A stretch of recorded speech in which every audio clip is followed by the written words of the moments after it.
Good night. तो भाई लोग, क्या है कि N T is now unpredictable. तो एन टी ए मतलब उनका क्या सीन है जेई मीन्स की तरफ से, हमें कुछ नहीं पता। जेई मीन्स का पेपर अनएक्सपेक्टेडली चेंज हो रहा है, मतलब कभी केमिस्ट्री हार्ड तो कभी फिजिक्स हार्ड, कभी फिजिक्स हार्ड तो केमिस्ट्री हार्ड, केमिस्ट्री हार्ड तो मैथ्स हार्ड, मैथ्स लंबा तो केमिस्ट्री शॉर्ट शॉर्ट, अभी कुछ भी हो रहा है।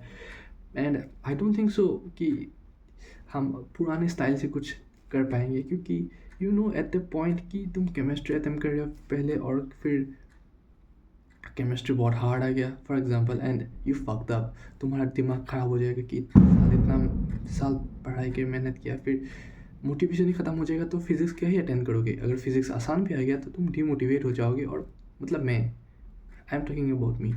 सो and I can't do it. So क्या है कि हमें अप्रोच बदलना पड़ेगा। So as an JEE aspirant जो कि 28 को है मेरा, तो मुझे अब दूसरों की गलतियों से मुझे सीखना पड़ेगा। अब देखो, जैसे कि केमिस्ट्री हार्ड आ रहा है तो कभी मैथ्स हार्ड आ रहा है, तो I need to think that कि एग्ज़ाम जेई एडवांस का ही देने जा रहा हूँ बस।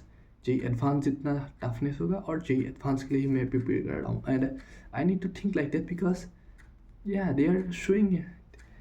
एंड देखो, मेरा थोड़ा अप्रोच मैं बदल रहा हूँ, ठीक है। सो जैसे कि मेरा 28 को है, मैं दूसरों की गलतियों से सीख रहा हूँ, मतलब क्या हो रहा है।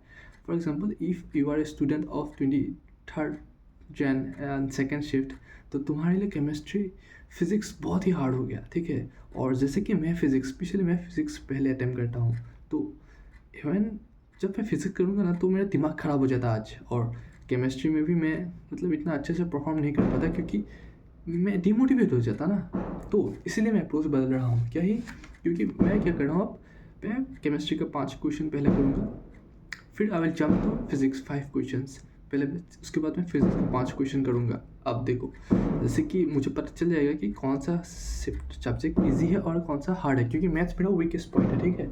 अब और एक पॉइंट, मैं फिजिक्स और केमिस्ट्री को पीछे से करूँगा, क्योंकि मैंने देखा है कि JEE means JEE N T A का थोड़ा दिमाग हटका हुआ है। वो पहले टफ क्वेश्चंस रखते हैं क्योंकि बच्चे को डिमोटिवेट करने के लिए, उसके बाद वो इजी क्वेश्चंस रखते हैं। और मैंने ये देखा है, जब भी पेपर हार्ड होता है तो मैं बैक साइड से मतलब सॉल्व करता हूँ, और बैक साइड से क्वेश्चन ईजी रहता है कंपेरेटिवली। तो मैंने अपने मॉक टेस्ट में देखा है, ठीक है। आई डोंट नो तुम लोग के साथ हुआ है कि नहीं।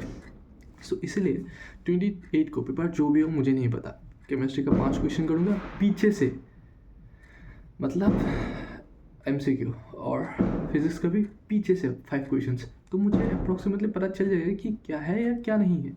उसके बाद मैं मैथ्स लास्ट में करूँगा, मैथ्स का 2-3 क्वेश्चंस करूँगा, and that's it.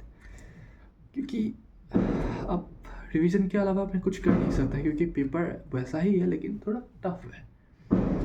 Okay guys, best of luck. Analysis करो, दूसरों की गलतियों से सीखो, एंटी का पैटर्न को समझो। हाँ, मुझे पता है कोई पैटर्न नहीं है उधर, लेकिन फिर भी try to understand what's happening, and I know we will make it. Good luck.